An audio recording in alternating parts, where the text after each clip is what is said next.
warahmatullahi wabarakatuh. Halo teman-teman, kami dari kelompok 4 akan memaparkan materi kimia hijau. Anggota kelompok kami beranggotakan saya sendiri Zaskia Ramadhani, Dwi Izzatun Warohmah, Fitri Anisyah Ramadhani, Misya Ayu Al-Hudriya, Nurul Aini, Muhammad Maulana, Andika Satria Wijaya. Saya Fitri Anissa Ramadhani akan membacakan latar belakang kimia hijau.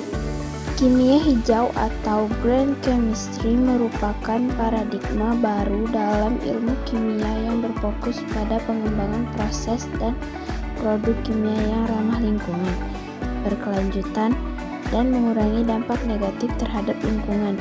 Konsep ini muncul sebagai respon atas kekhawatiran lingkungan yang meningkat dan regulasi yang ketat. Pada tahun 1990-an, konsep kimia hijau mulai dikembangkan sebagai jawaban atas masalah seperti polusi, perubahan iklim, dan penggunaan sumber daya alam tidak berkelanjutan. Paul Anastas dan John C. Walsh memperkenalkan 12 prinsip kimia hijau pada tahun 1998 yang menjadi dasar bagi perkembangan kimia hijau. Kimia hijau memiliki potensi besar untuk mengurangi dampak negatif industri kimia terhadap lingkungan dan meningkatkan keberlanjutan. Oleh karena itu, penelitian dan pengembangan kimia hijau perlu dilakukan untuk mengembangkan teknologi dan produk yang ramah lingkungan.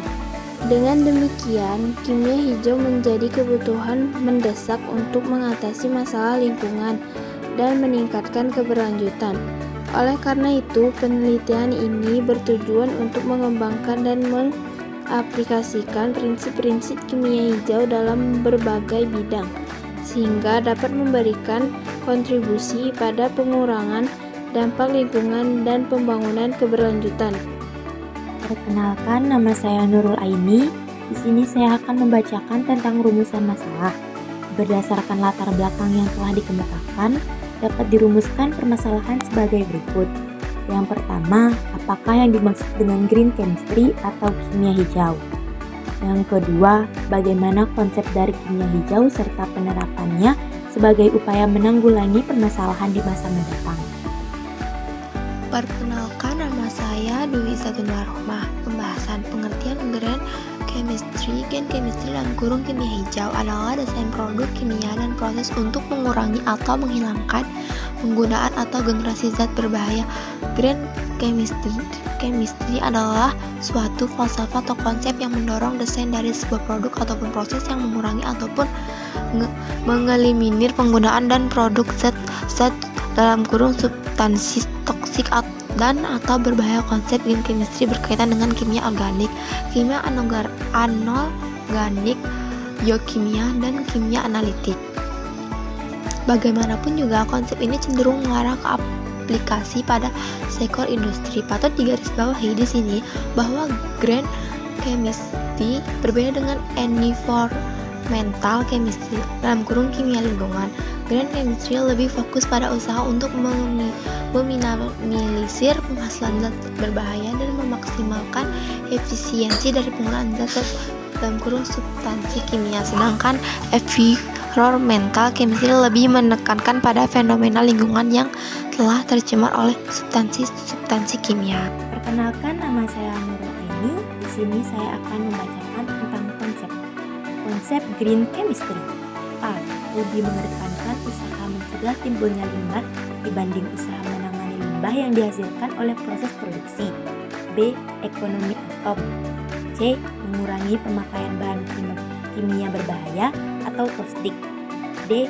Mendesain produk yang lebih ramah lingkungan atau meningkatkan usaha penggunaan pelarut dan bahan kimia yang tidak berbahaya. F. Mendesain pemakaian energi yang lebih efisien. G. Lebih mengutamakan penggunaan bahan dasar yang dapat diperbarui. H. Melakukan proses sintetis yang relatif lebih pendek atau menghindari proses penurunan hasil sintetis. I. Mengutamakan reaksi katalisis dibandingkan reaksi stoichiometrik. J. Mendesain produk yang dapat didegrasi atau didapur ulang. K. Melakukan metode analitik pada usaha pencegahan polusi. I. Minimalisasi potensi kecelakaan kerja. Green chemistry ditunjukkan pada dampak produk dan dampak industri terhadap lingkungan. Prinsip utama dari green chemistry adalah mencegah lebih baik daripada mengobati. Sehingga tujuan green chemistry adalah mencegah timbulnya polusi daripada menangani limbah yang terjadi. Definisi alternatif green chemistry yang lebih disukai oleh kalangan industri adalah teknologi berkesinambungan bertujuan untuk mempertemukan kebutuhan masa kini tanpa mengurangi kemampuan generasi mendatang untuk memenuhi kebutuhannya. Teknologi berkesinambungan merupakan tujuan utama dari konsep green chemistry. C. Manfaat green chemistry. Alasan utama dan tidak bisa dibantah lagi karena hampir semua aspek dalam kehidupan sehari-hari berkaitan dengan produk kimia. Kedua, perkembangan produk kimia telah menimbulkan masalah baru bagi lingkungan dan kesehatan, bahkan efek-efek lain yang belum diketahui. Salah satu contohnya adalah pemakaian pestisida DDT. Konsep green chemistry dapat dilakukan yaitu mendorong pencegahan terhadap polusi mulai dari tingkat molekuler melalui desain sintetis dan mendukung lebih lanjut penemuan proses kimia yang lebih ramah lingkungan, yang tidak hanya mengurangi sisa bahan beracun, tapi menghilangkan sama sekali substansi-substansi yang berpotensi racun dan berbahaya. Perkenalkan, nama saya Meisha Ayu Aldria. Saya akan membacakan tentang permasalahan besar terkait green chemistry. Ada beberapa permasalahan yang akan dihadapi di masa mendatang, yaitu mengenai energi, air, makanan, lingkungan, dan penyakit yang berkaitan erat dengan kimia dan hanya dapat diselesaikan dengan konsep kimia yang baru, yaitu kimia hijau. 1. Untuk masalah energi, terbuka lebar peluang baru yang bisa dimainkan oleh kimia hijau dalam hal konversi dan penyimpanan.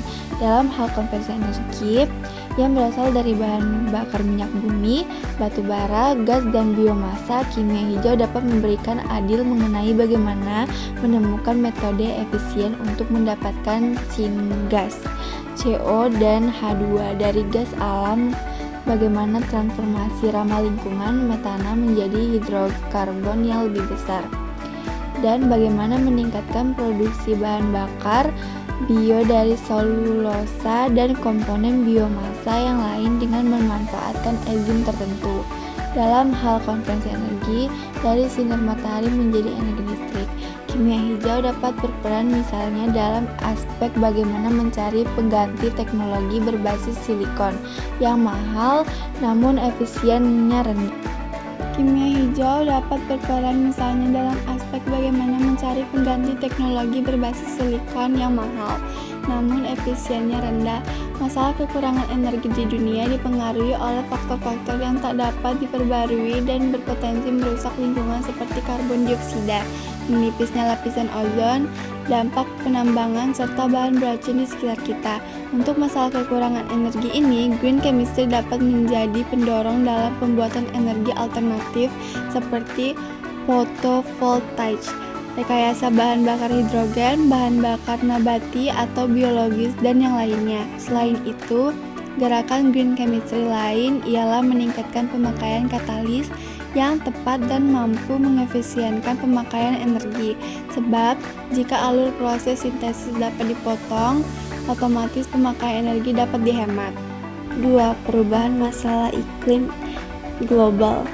Perubahan iklim, kenaikan suhu lautan kimia stratosfer, dan pemanasan global adalah bidang kajian yang digarap oleh teknologi green chemistry. 3. Masalah sumber daya alam yang kian menipis. Eksploitasi yang berlebihan atas sumber daya alam tak terbarui menyebabkan ketidakseimbangan pada skala yang memprihatinkan. Oleh karena itu, pemakaian bahan bakar fosil menjadi isu utama dalam kajian green chemistry. Upaya-upaya yang dapat dilakukan melalui green chemistry ialah sintesis bahan bakar yang dapat diperbarui secara berkesinambungan, baik dari segi bagian ekonomi dan teknologi seperti teknologi biomasa, teknologi nanoscience, biosolar, efisiensi karbon dioksida, zat chitin, dan pengolahan limbah.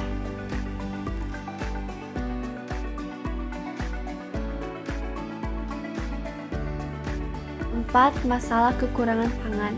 Ketika terjadinya kelangkaan pangan, maka aliran distribusi pun melemah. Sedangkan metode pertanian sekarang ini tak mampu lagi mengatasi masalah pangan di masa mendatang. Untuk itu, perlu adanya metode baru dalam mengatasi masalah pangan ini. Dan green chemistry secara sains dapat berperan dalam teknologi produksi makanan masa depan dengan cara: pertama, mengembangkan sejenis pestisida yang hanya berpengaruh pada organisme yang menjadi target dan dapat secara mudah terdegradasi menjadi zat tak berbahaya. Kedua, mendesain produksi daur ulang sisa-sisa produk pertanian untuk dapat diolah kembali. Ketiga, membuat sejenis tetuler atau anti pemburuan yang digunakan dengan takaran sedikit mungkin dengan tingkat keberhasilan tinggi. Masalah alam lingkungan yang semakin terpolusi, penerapan green chemistry pada sendi-sendi penelitian dan proses produksi yang dilakukan secara konsisten dan tepat dapat mengurangi bahkan menghilangkan senyawa beracun yang berdampak manusia, biosif, dan lingkungan sekitar.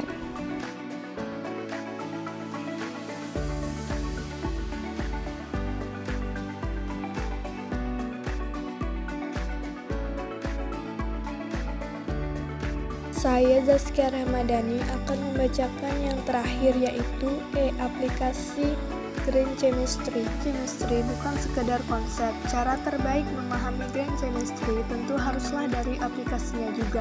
Hal ini penting guna menepis anggapan bahwa Green Chemistry bukan cuma konsep yang bagus.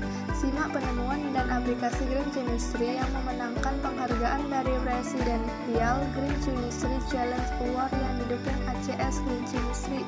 Antara lain vitamin C atau ascorbat untuk proses pembuatan polimer, gula dan minyak sayur sebagai bahan baku cat, gula pati sebagai selulosa sebagai bahan bakar, pemakaian enzim untuk pembuatan bahan dasar kosmetik, kacang kedelai sebagai bahan pembuatan toleransi printer, kacang kedelai sebagai bahan pembuatan lem perekat.